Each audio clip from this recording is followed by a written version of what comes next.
아멘. 우리 옆 사람과 함께 인사하시겠습니다. 하나님이 새롭게 하셨습니다. 이렇게 한번 인사하시겠습니다. 지난주 추석 기간이었는데 어떻게 잘 지내셨습니까?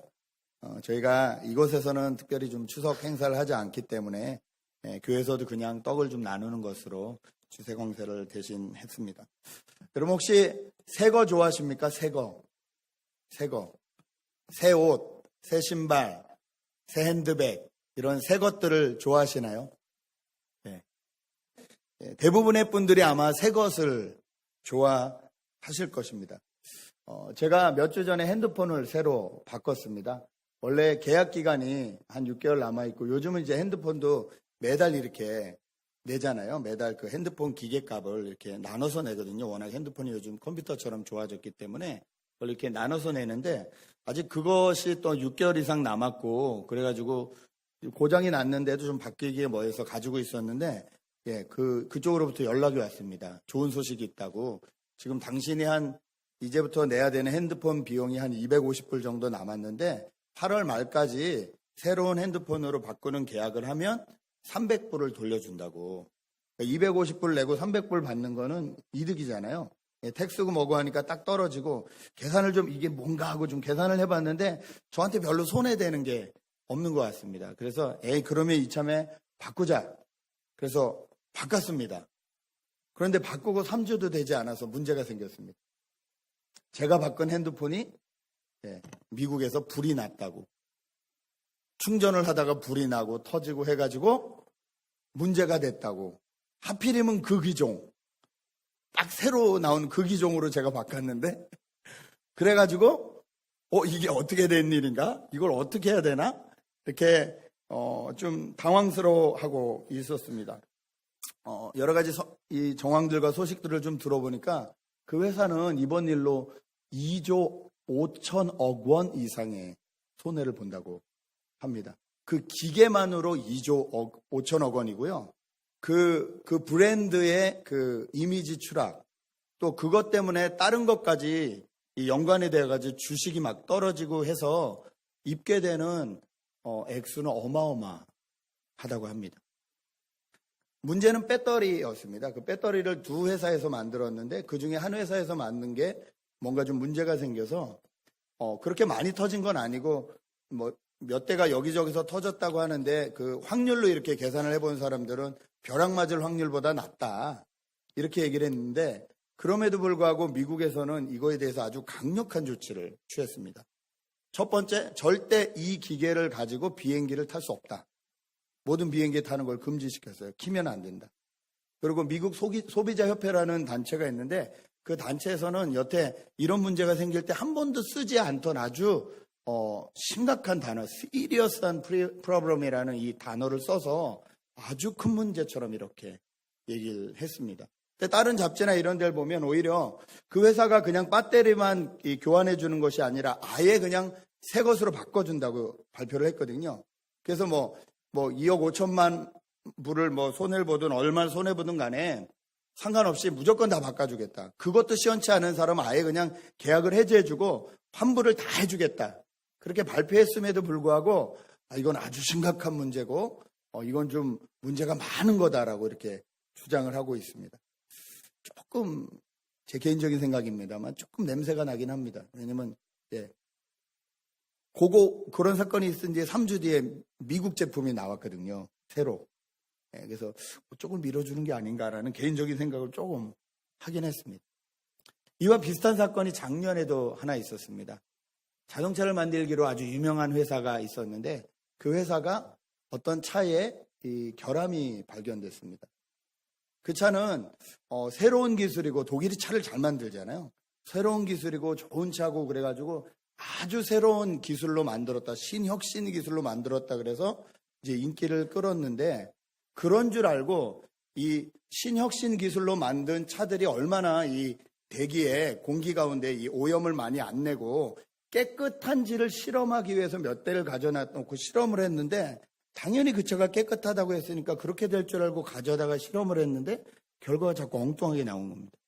너무 놀래가지고 연구하시는 분이 몇 번이고 해봤대요.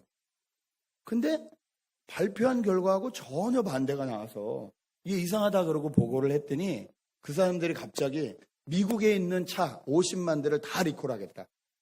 그래가지고 그 미국에 있는 차만 리콜해가지고 다 고쳐주겠다고 막 그래서 이게 잘 넘어가나 보다. 그랬는데 이것이 조금씩 문제가 되더니 디젤에서 끝나지 않고 가솔린 차에서도 문제가 있다. 이것이 오래 만든 차만 문제가 있는 게 아니라 실은 알고 봤더니 소프트웨어 조작을 2009년도에 나온 차부터 다 했다. 이렇게 연결이 돼가지고 지금 발칵 뒤집혀져 있습니다. 모르긴 몰라도 아마 미국이 아직 결정을 내리지 않았는데 이것에 대해서 그 독일 회사에게 아주 어마어마한 벌금을 내릴 것으로 기대가 되고 그 벌금이 확정이 되면 그 다음부터 개인적으로 그 차를 가지고 있는 사람들이 전 세계에서 그 회사를 상대로 아마 법정 소송을 걸 것 같습니다. 그러면 그 회사 자체가 없어질지도 모르는 어려움을 겪게 되었습니다. 왜 이 회사가 이런 거짓말을 했을까? 저희가 다 알 수 없지만 추측할 수 있는 것은 이겁니다. 유독 이 차가 유럽이나 이런 데서는 1위인데요. 유독 미국에서만 2위래요. 일본 차에 밀려서.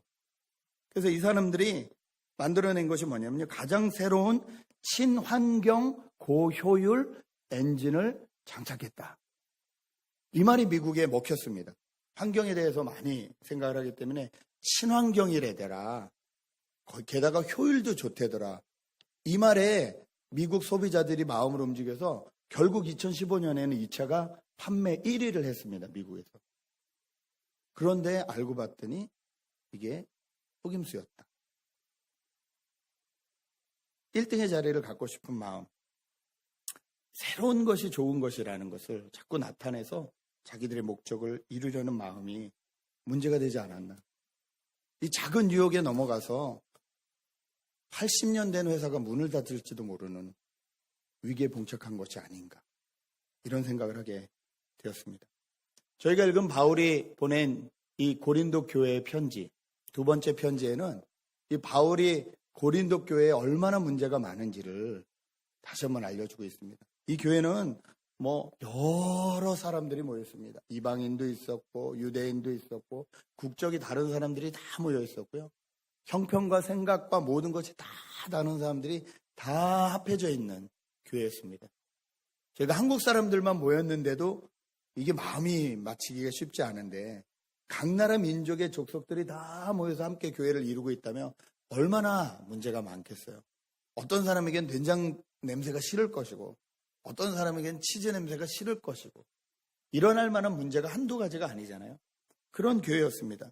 게다가 세상의 영향을 너무 받았고 고린도 지역 자체가 너무 세속적이라서 성적인 문제와 또 이 철학적인 문제와 사상적인 문제와 여러 가지 문제가 있어서 항상 새로운 철학, 항상 새로운 생각 이런 것들을 막 말하기를 좋아하는 그런 동네였는데 그 사상이 그대로 교회 안에서 들어와서 교회 안에서도 그런 문제가 그대로 있었습니다. 성적인 타락이 있었고 날마다 이 철학적인 이슈와 또 이게 새 거다 이런 생각이 새로운 사상이다 라는 걸로 계속 싸움이 있었습니다. 그런데 이 교회를 보면 볼수록 요즘 교회 같다라는 생각이 많이 듭니다. 이 고린도 교회의 가장 큰 문제 중에 하나는 뭐였냐면요. 고린도 교회를 개척하고 복음을 전해준 바울을 모함하기 시작했다는 겁니다. 그 당시에 사람에게 사람이 추천되고 신용을 얻기 위해서 가장 필요한 것은 추천서였습니다. 근데 바울은 예루살렘 교회 베드로나 안드레나 이런 사람들부터 추천서를 받지 않았습니다. 바울은 예수 그리스도를 믿고 자기가 뒤집어져서 그 뜨거운 열정으로 복음을 전한 사람이기 때문에 그저 돌아다니는 대로 예수 그리스도를 증거했습니다. 그런데 그 뒤에 고린도 교회에 온 사람들이 바울이 사도라는 증거가 어디 있니? 바울이 추천서 한 장 들고 있디? 이러면서 바울을 흠집내기 시작했습니다. 또 뭐라고 하냐면 그냥 무조건 예수만 믿는다고 되는 게 아니라 전통이 깊고 뿌리가 있는 우리 유대교가 가지고 있는 것들을 같이 해야지. 이게 진짜 완벽한 기독교다라고 하면서 복음 플러스 할례를 같이 해야지만 진짜 기독교인이다. 이게 새로운 진리다. 이렇게 가르치기 시작했습니다. 바울이 거기에 울분을 했습니다. 왜냐하면 바울은 유대교 전통에서 자라고 누구보다도 할례나 누구보다도 유대교에 대한 걸 잘 알았던 사람이잖아요. 그런데 그것으로 자기가 생명을 얻지 못했잖아요. 그랬던 사람이기 때문에 기껏 복음으로 예수 그리스도만으로 구원받는다는 걸 가르쳐놨더니 다시 그 성도들 데리고 옛날 모습으로 돌아가는 것을 보고 바울은 울분을 토했습니다. 그리고 정말로 자기 힘을 다해서 편지를 써서 고린도 교회에게 보냈습니다. 그러면서 정말로 날마다 새롭다는 것이 무엇인지 오늘 말씀을 통해서 가르쳐주고 있습니다. 우리가 날마다 새롭게 살 수 있는 방법이 무엇일까요? 오늘 본문은 세 가지에 대해서 말하고 있습니다. 첫 번째 14절에 있습니다. 14절을 다시 제가 읽겠습니다. 그리스도의 사랑이 우리를 강권하십니다. 우리가 확신하건대 한 사람이 모든 사람을 대신해 죽었으니 모든 사람이 죽은 것입니다. 그리스도의 사랑이 우리를 강권하십니다. 여러분, 우리가 날마다 새롭게 살 수 있는 방법은 그리스도의 사랑을 경험할 때, 이 그리스도의 사랑은 2000년이 지난 사랑입니다. 새로운 사랑이 아니에요. 그런데 왜 이 그리스도의 사랑, 2000년 전에 이루어진 사건에서 있었던 이 사랑으로 우리가 오늘 새롭게 될 수 있을까요? 여러분, 사람은요, 무슨 잘못이나 이런 것을 지적당하고 벌을 받는다고 그 행동을 고치지 않습니다. 금전적인 손해가 나거나 자기 어떤 이미지에 손상이 나면 잠깐 안 합니다. 안 하는데 근본적으로 그게 고쳐지지 않아요. 음주운전 하시는 분들을 보면요, 보통 한 번이 아니에요. 수없이 술 먹고 운전하다가 한 번 걸렸도 한국은 이 처벌이 별로 무겁지 않기 때문에 그러고 나서 또 술 먹습니다. 그 나중에 인명사고도 나고 이러는데 정말 심각한 어떤 이것을 느끼지 않으면 사람 잘 고치지 않습니다. 우리는 조금씩 뭐든지 중독이 돼 있잖아요. 어떤 사람은 게임에, 어떤 사람은 쇼핑에, 어떤 사람은 드라마에, 어떤 사람은 돈에, 어떤 사람은 쾌락에, 조금씩 우리에게 다 약점들이 있거든요. 이것이 잘못을 지적받았다고 고쳐지지 않습니다. 여러분 어떠세요? 누가 여러분의 그 잘못을 지적하시면 바로 고쳐지십니까? 고쳐지지 않아요. 그것에서 완전히 새롭게 되는 방법은요, 그 잘못한 나를 위해서 하나님이 어떤 사랑으로 찾아오셨나를 깊이 깨닫지 않으면 벗어나기 어렵습니다. 내가 유혹에 빠져 있고 내가 중독되어 있는 그것보다 더 큰 것이 나를 사랑하시는 하나님의 사랑이라는 것이 확증되지 않으면 우리는 그 자리를 벗어나려고 하지 않습니다. 가치관이 바뀌지 않는 한. 그 하나님의 사랑보다 내가 더 소중하는 한 저희는 바뀌지 않습니다. 그런데 바울은 뭐라고 하냐면 그리스도의 사랑이 우리를 강권하십니다. 이렇게 말합니다. 한 사람이 모든 사람을 대신해 죽었으니 모든 사람이 죽은 것입니다. 여러분, 우리의 모든 잘못과 우리의 모든 죄의 결과는 죽음입니다. 이 죽음 앞에서만 우리는 모든 것을 그만둘 수 있어요. 게임 중독을 어떻게 끝낼 수 있을까요? 죽으면 끝납니다. 마약 중독이 어떻게 끝날까요? 죽으면 끝납니다. 죽으면 끝나요. 근데 그리스도가 우리를 대신해서 죽었다는 것이 확신이 되면, 나 때문에 예수님이 죽으셨다는 것이 확신이 되면 내가 더 이상 이것을 붙잡고 있지 않게 된다. 그럴 때 우리는 새로워질 수 있는 거예요. 우리의 죄와 우리의 습관과 모든 것으로부터 정말 자유케 되는 것은요, 그 안에서 죽는 것이에요. 예수 그리스도와 함께 죽는 것이에요. 이것이 강권적인 사랑이고 2000년 전의 사랑임에도 불구하고 날마다 새로운 사랑입니다. 여러분, 이것이 정말 깊이 깨닫게 될 때 우리는 드디어 그때부터 변화하기 시작한다는 거죠. 그렇게 변화되는 사람은 이렇게 고백을 합니다. 16절입니다. 그러므로 이제부터는 우리가 아무도 육체를 따라 알려고 하지 않습니다. 전에는 우리가 그리스도를 육체를 따라 알았으나 이제는 더 이상 그렇게 알지 않습니다. 육체를 따라 안다는 말은요, 세상 사람들이 생각하는 그 기준으로 생각한다는 거예요. 바울도 예수님을 만나기 전에 예수님에 대해서 그 당시 사람들이 생각하는 것처럼 생각했습니다. 오히려 무슨 새로운 것을 일으켜서 오히려 유대교를 방해하는 사람으로 생각을 했습니다. 그래서 하나님을 향한 자기의 사랑을 가장 잘 보이는 방법은 그 예수 믿는 사람들 다 잡아 드리는 거라고 생각을 했어요. 그런데 바울이 진짜 예수 그리스도를 개인적으로 경험하고 나니까 이제는 예수 그리스도를 세상 사람들이 생각하는 것처럼 생각하지 않는 거예요. 교회 안에서도 많은 사람들이 지금도 여전히 예수 그리스도를 세상 사람들이 생각하는 것처럼 생각합니다. 4대 성인 중에 하나, 그냥 훌륭한 사람 중에 하나, 어떤 종교를 창시한 창시자 정도로 생각을 합니다. 여러분, 그 생각으로 아무리 종교 생활을 많이 해도 우리를 변화시킬 수 없습니다. 하나님과 우리와 싸우면 우리가 이긴다니까요. 우리가 얼마나 고집스러운데요. 그런데 정말 예수를 만나면 그 강권적인 사랑에 의해서 예수를 경험하게 되면 예수를 세상 사람들이 생각하는 그 방법으로 생각하지 않게 된다는 거예요. 네. 지난주에 저희가 유진 간사님의 간증을 들었습니다. 여러분 아마 많은 은혜를 누리셨을 줄 믿습니다. 누가 보면 억울하죠. 여러분 그게 우리 자녀라면, 우리 집안에서 일어난 일이라면 여러분 정말 이거 받아들이실 수 있겠어요? 그런데 어떻게 여기 25 넘은 청년들 많은데 여러분의 인생 가운데 그런 일이 일어났다면 하나님 찬양하시겠어요? 그런데 어떻게 그분은 그렇게 될까요? 그분이 믿음이 대단해서? 그분이 능력이 뛰어나서? 원래 착한 사람이라서? 아닌 것 같던데요. 제가 개인적으로 얘기해 보니까 원래 착한 친구는 아니었던 것 같은데요. 본인도 고백했듯이 항상 열등감에 사로잡혔고 그 열등감을 이기기 위해서 내가 노력해서 뭔가 하지 않으면 누군가 나를 사랑하지 않는다는 강박관념에 시달렸고, 부모님이 사이가 안 좋으시고 불화가 일어난 것도 다 자기 책임이라는,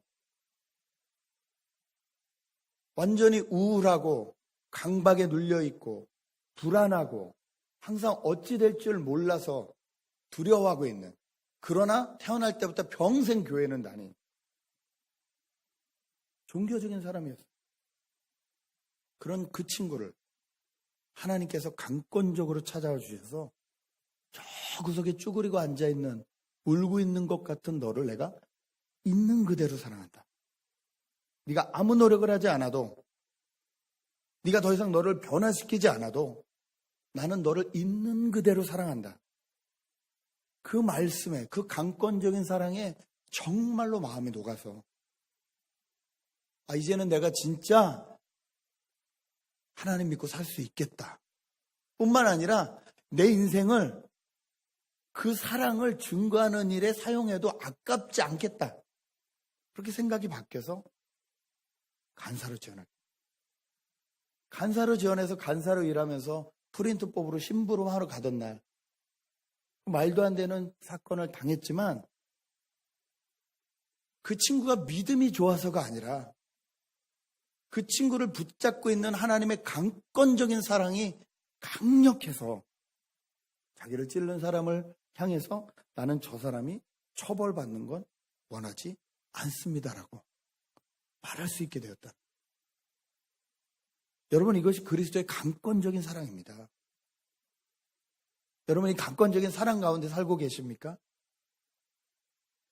아니면 주님이 나를 구원해 주시는 것까지만 좋고 거기까지는 괜찮은데 나에게 일어나는 손해와 나에게 일어나는 억울함과 나에게 일어나는 비난과 이런 것은 용서할 수 없다.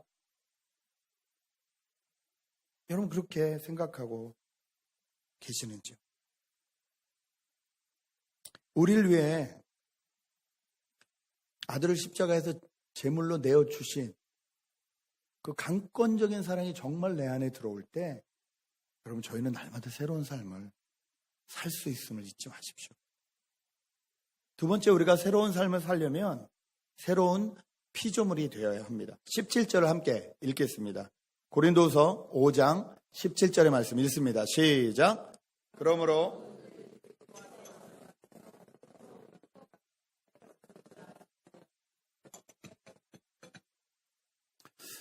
이 말씀이 죄인들에겐 참 위로가 됩니다. 옛것은 지나갔으니 새것이 되었습니다. 그래서 죄의 책감에 시달리는 사람은요, 이 말씀이 선포되면 너무 좋아요. 그러므로 누구든지 그리스도 안에 있으면 새로운 피조물입니다. 옛것은 지나갔으니 보십시오, 새것이 됐습니다. 그런데 문제가 뭐냐면요, 처음 이 말씀을 들었을 땐 너무 기쁘고 즐거운데 이게 죄는 계속 반복되잖아요.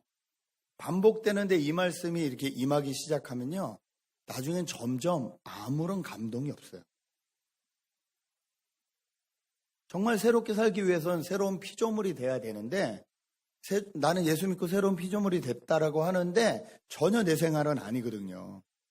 변하지 않거든요. 감동이 없어요. 말씀의 능력이 나타나지 않아요. 왜 그럴까요?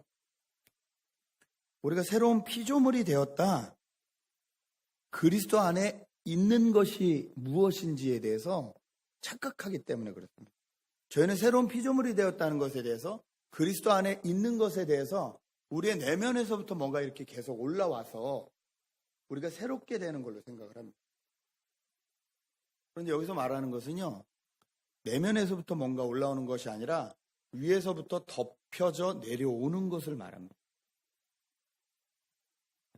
제가 오늘 이 옷을 입었더니 당황하시는 분이, 젊은 청년은 갑자기 이렇게 벽에 붙더니 제가 교회 온 거 맞죠? 이러고 손을 모아 합장을 해야 되나? 목사님 왜 그러세요? 헷갈리게? 그리고 조심스레 물어요. 계량한복이죠? 그 말은 가로치고 승복 아니죠? 이 말이거든요. 색깔이 이러잖아요. 그렇게 생각하셨다면 저는 성공한 거예요. 제가 그 목적을 가지고 이 옷을 입었거든요. 아내가 말리는데 굳이 이 옷을 입겠다고 얘기한 이유가 뭐냐면 딱 보는 순간 하길 원해서.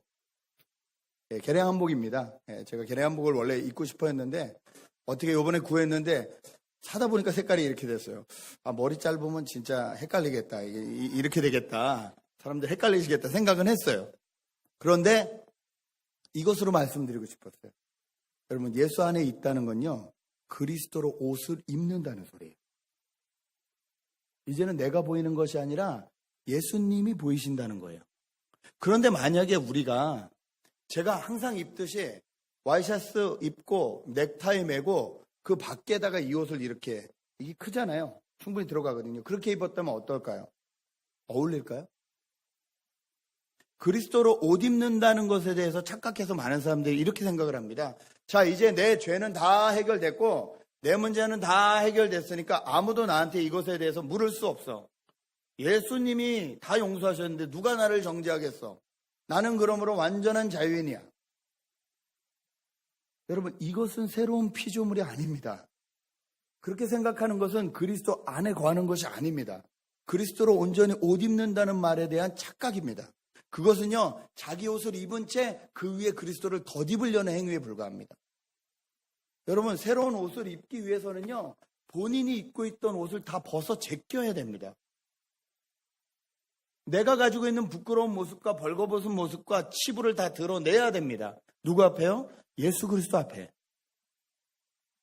나는 이것밖에 안 되고 내 실력은 이것밖에 안 되고 나는 도저히 내 문제를 해결할 수 없는 사람이라는 것을 인정해야 돼요. 인정하고 벌거벗은 모습으로 예수님 앞에 나아가서 주님의 도움이 필요합니다라고 할 때에 덧입혀지는 옷이 그리스도로 옷 입는다는, 그리스도 안에 있는다는 그런 의미입니다. 한참 된 영화이긴 하지만 여러분 혹시 밀양이라는 영화를 보신 분이 계시는지 모르겠습니다. 좀 보기 힘든 영화입니다. 유괴를 당한 아이가 살인을 당하고 그 엄마가 아이가 죽었으니 뭐 살 수가 있나요? 날마다 못 살겠다고 그냥 거의 죽어 사는 거죠. 그런 그 여주인공을 옆에 이 교인들이 챙기기 시작했습니다. 타독거려서 날마다 기도해주고 신방도 가주고 같이 기도해줘서 이 사람이 겨우겨우 일어나서 힘을 얻어 겨우 신앙의 힘으로 근근히 살아가기 시작합니다. 하나님이 은혜를 주셔서 아 그렇구나 여기도 하나님의 뜻이 있겠구나 라고 생각하고 점점 믿음 가운데 살다가 이제는 그 내 아이를 죽인 그 살인범도 나를 용서하셨다는데 나도 그 사람을 좀 용서해 봐야 되겠다 생각하고 교도소에 찾아갑니다. 그래서 내가 너를 정말 당신을 용서하려고 왔습니다 하려고 했더니 그 살인범이 뭐라 그러죠? 나는 당신의 용서가 필요 없다고. 나는 감옥에 내서 예수 믿었고 모든 것이 온전해졌다고. 나는 당신의 용서가 필요 없다고. 그 말에 이 여인이 다시 미쳐버려서 하나님을 증오하고 그 다음부터 예수 믿는 사람들, 장로님 뭐 이런 사람들 유혹해서 다 죄를 짓게 하는데 그 장면이 참 인상이 깊었습니다. 그 사람들을 죄에 빠지게 하면서 계속 하늘을 쳐다보면서 노려봅니다. 당신이 살아계시다면 한번 보쇼. 당신의 사람들이 어떻게 되나. 참 힘든 영화였지만 저는 그리스도인으로서 저희가 봐야 되는 영화라고 생각합니다. 여러분 예수 믿고 새로운 사람이 되었다. 그리스도로 옷을 입는다. 새로운 피조물이 되었다는 건요. 이제는 아무도 나를 건드릴 수 없고 나는 죄가 하나도 없다는 소리가 절대 아닙니다. 이렇게 형편없고 이렇게 엉망인 내 모습을 예수 그리스도 앞에 다 벌거벗고 내어놔서 저는 제 힘으로 살 방법이 없습니다라고 고백했을 때 주님이 우리를 불쌍히 여겨 그 예수 그리스도의 흘리신 보혈에 그 피로 우리를 깨끗게 하시고 주님이 옷을 입혀주셔서 하나님이 보시기에 죄 없다라고 인정받을 수 있도록 해주신다는 말씀입니다. 정말 그렇게 예수 그리스도로 옷 입고 예수 안에 있는 사람들은요. 자기가 잘못한 것, 자기가 깨어뜨린 것들을 다 회복하기 위해서 노력한다는 것이죠. 제가 참 좋아하는 목사님의 글에 있었던 내용인데요. 한 장로님이 믿었던 친구, 보증을 서달래서 보증을 서줬는데 그 친구가 망하는 바람에 같이 망하게 되셨습니다. 부도가 나서 그냥 보증을 서줬다는 이유만으로 갑자기 하루아침에 집을 다 뺏기고 그래도 다 갚지 못하는 거예요. 그러니까 날마다 빚쟁이가 이 장로님에게 와서 당신이 보증이니까 당신이 내놓으라고. 가진 게 없는데. 이분이 빚쟁이들을 다 모아놓고 제가 이걸 어떻게 해서든지 갚을 거니까 내가 도망가지 않을 거니까 내가 갚을 수 있게 도와달라고. 그리고 이분이 무려 그 빚을 10년 동안 갚으셨어요. 보통 사람 같으면요. 그 친구를 향한 이 분노와 증오심에 어쩔 수 없어가지고 부들부들 끓으면서 그 10년을 자기 인생을 저주하며 살 거예요. 그런데 목사님이 신방 가셨더니 그 장로님이 그러시더래요. 목사님, 빚 갚는 게 너무 재밌습니다. 목사님, 빚 갚는 게 너무 재밌습니다. 자기가 진 빚도 아닌데. 여러분 정말 예수 그리스도 안에 있는 사람은 예수 그리스도 옷 입은 사람은요. 이런 사람이에요. 예수 그리스도가 나를 그렇게 용서하시기 위해서 치르신 대가가 뭔지 너무 잘 아는 사람이에요. 그 대가를 위해서 내가 한평생을 들여도 이제는 아깝지 않다고 생각하는 사람이에요. 남이 잘못한 일을 예수 그리스도를 믿는 믿음 안에서 새로운 피조물이 된 이 마음을 가지고 내가 해결하겠다고 나서는 사람이에요. 그럼 우리가 날마다 살려면요. 예수 그리스도로 옷 입으셔야 됩니다. 내 옷을 먼저 벗으셔야 돼요. 내 자존심과 내 이기심과 내 주인의식과 이 모든 것을 다 벗으시고 예수 그리스도로 옷 입으셔야 돼요. 표현이 참 재밌어요. 새로운 피조물이래요. 그럼 그 전에 피조물이었다는 게 있다는 거잖아요. 크리에이션. 언제죠? 하나님이 우리를 처음 창조하셨을 때. 근데 이것보다 더 좋은 뉴 크리에이션이라는 거예요.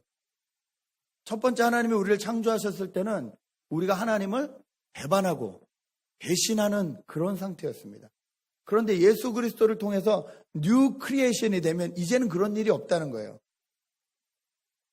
예수님 안에 들어가면, 그리스도 안에 살면 이제는 더 이상 하나님을 배반하고 하나님 모른다 하고 자기 상황에 따라서 믿었다 안 믿었다 이런 게 없어진다는 거예요. 완전히 새롭게 된다는 거예요. 여러분, 이것이 하나님의 형상이 회복되는 겁니다. 이것이 이마고 데이의 의미입니다. 우리는 예수 그리스도를 통해서 우리의 옛 과거가 바뀌는 거예요. 이제는 그 모습대로 살지 않는 거예요. 자, 그렇다고 그 모습이 남아있지 않느냐? 아니요, 남아있어요. 육체가 있기 때문에 남아있어요. 근데 그 육체가 있는 그 모습을 바라보는 것이 아니라 우리 위에 이렇게 입혀주신 예수 그리스도의 옷을 바라보는 거예요. 이 새 옷을 바라보는 거예요. 네. 이 새 옷으로 감히 하나님 앞에도 서고 이 새 옷으로 감히 사람들 앞에도 서는 거예요. 당당함이 아니에요. 이 새 옷을 입히시기 위해서 기꺼이 십자가에 달리신 그 은혜를 생각하며 죄송함과 그러나 감사함과 그러나 기쁜 마음으로 서는 것이에요. 여러분, 세상을 향해서 당당하라는 말은요, 교만하라는 말이 아닙니다. 모든 문제의 근원인 죽음을 해결하시기까지 나를 사랑하신 분이 계시기 때문에 그 사랑 때문에, 그 옷 때문에 내가 살아갈 수 있다는 뜻입니다. 날마다 새롭게 되는 방법이 뭡니까? 날마다 똑같은 일상 가운데서 반복되는 변할 것 같지 않는 이 세상에서 날마다 새롭게 사는 방법이 뭐냐고요? 그 옷을 입혀주신 예수 그리스도를 기억하는 것입니다. 이것이 새로운 피조물이 된다는 뜻입니다. 어떻게 그리스도로 옷 입나? 갈라디아서는 이렇게 말합니다. 갈라디아서 3장 26절 27절.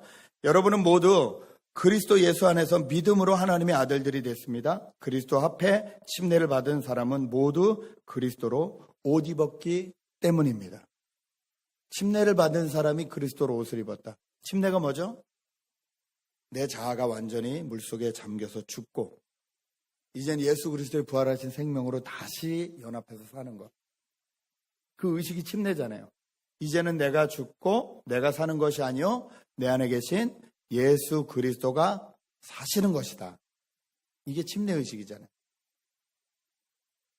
여러분, 예수 그리스도로 사시고 계십니까?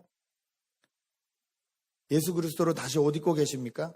아니면 여전히 교회 올 때만 그거 꺼내 입고 여전히 주일 지나면 그거 벗어놓고 다시 내 옷으로 내 고집, 내 방법, 내 생활 패턴 이걸로 살아가십니까? 새로운 피조물이 된다는 건 예수 그리스도로 옷 입는 거예요. 이젠 그 옷을 입고 사는 거예요. 여러분, 그래야 날마다 새롭게 살 수 있습니다. 옷이 사람을 만든다는 말이 있죠. 여러분, 그냥 대충 옷 입고 다니면요, 대충 아무 데나 앉아요. 여러분이 정말로 양복을 쫙 빼입거나 아니면 오늘 정말 마음껏 드레스를 입고 이렇게 멋을 내면요, 더러운데 안 앉아요. 네. 음식 묻을까봐 얼마 조심하는데요. 어제 저희 와이프가 하얀 옷을 입었는데 아기를 안고 있었어요.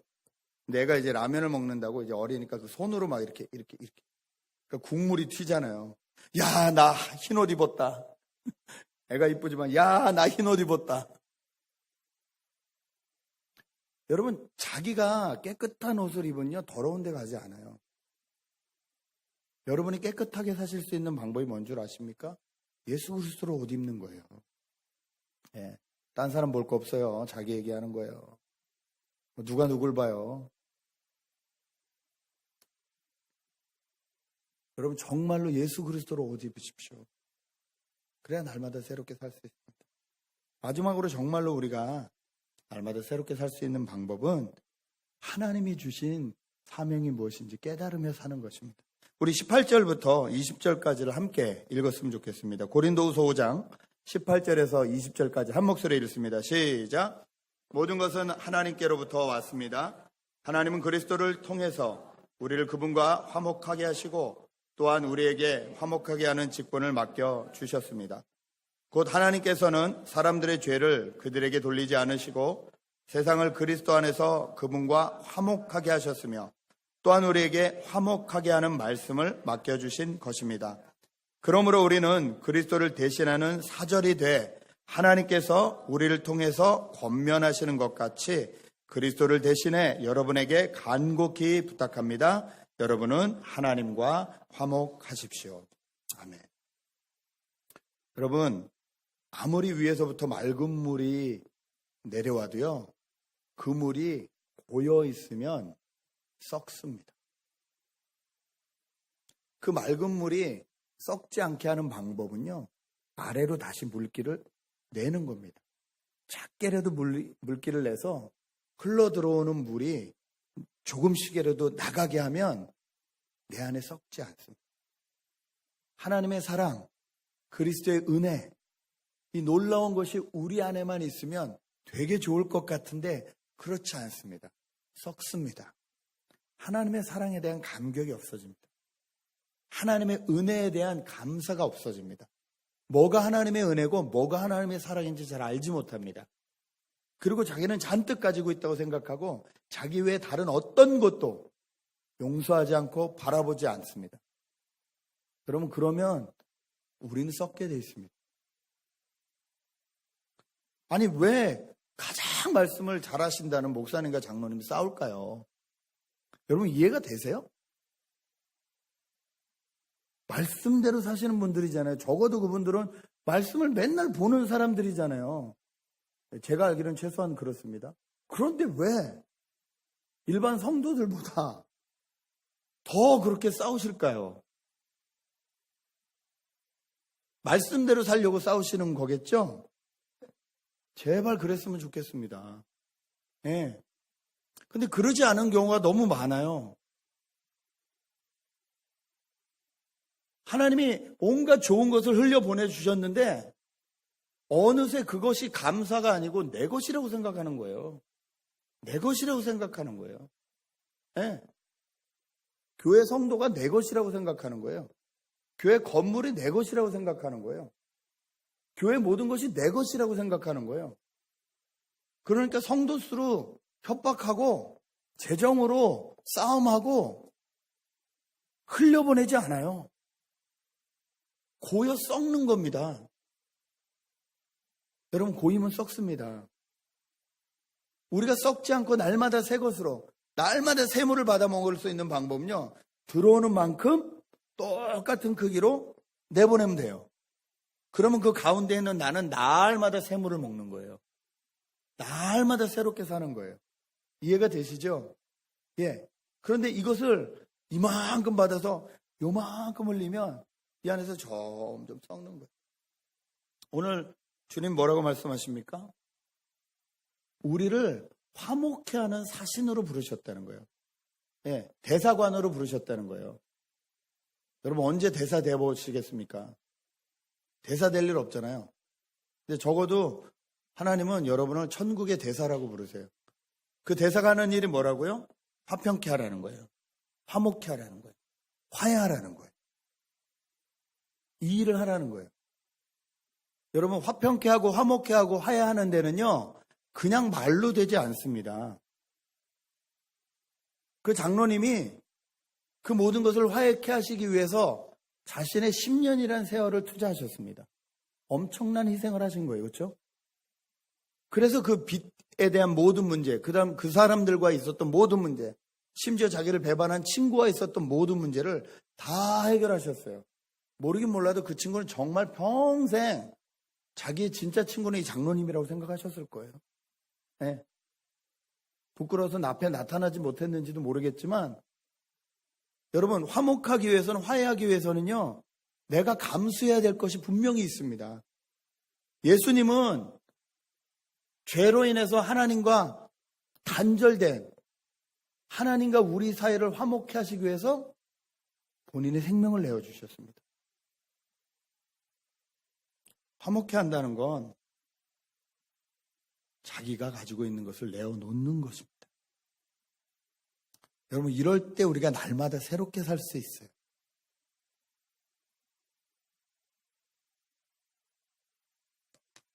올해 올림픽이 있었습니다.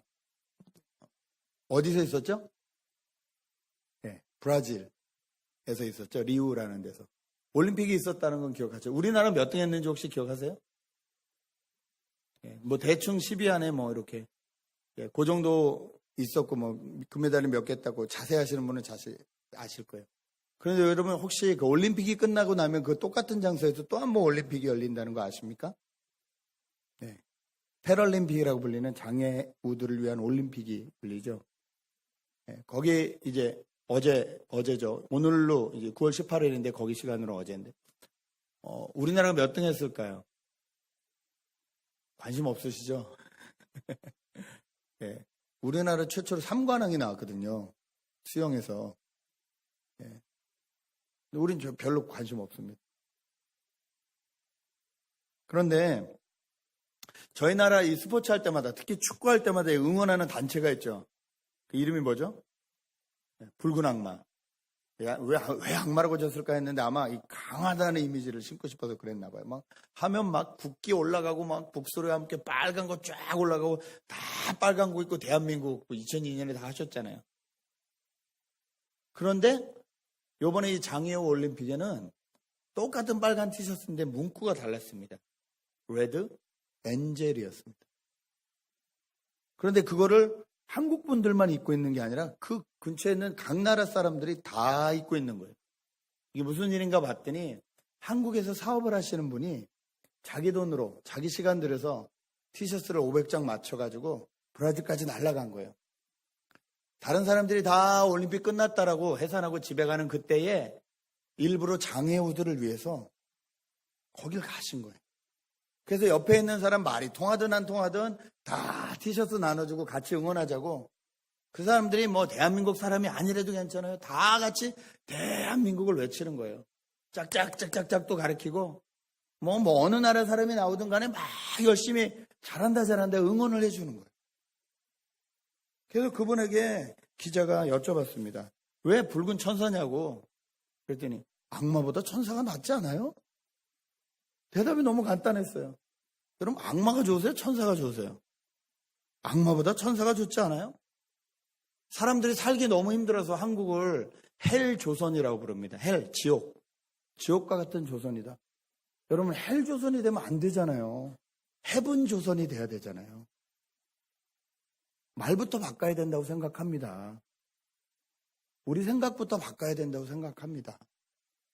사람들이 다 환영하고 사람들이 다 관심 있는 올림픽만 바라보지 않고 그 뒤에 열리는 장애우들을 향한 이 패럴림픽에도 우리가 관심을 가져야 되지 않겠습니까? 정말 응원이 필요한 사람들이 그 사람들 아니겠습니까? 저는 이분이 크리스찬인지 아닌지 전혀 모릅니다. 그런데 분명한 건 이분을 통해서 패럴림픽 기간 동안에 그 땅 가운데 화목이 이루어졌다. 화평이 이루어졌다. 화해가 이루어졌다. 그것을 위해서 이분은 자기의 시간을 썼고 자기의 물질을 썼고 자기의 애정을 쏟았습니다. 이 세상과 화목해 하는 직분을 주셨다는 말은 이런 의미입니다. 여러분 우리가 날마다 새로운 삶을 살기 원하는데요. 날마다 새로운 삶은요. 하나님을 진정으로 사랑할 때 시작됩니다. 그런데 그것이 완성되는 것은 언제냐면요. 이웃을 사랑할 때입니다.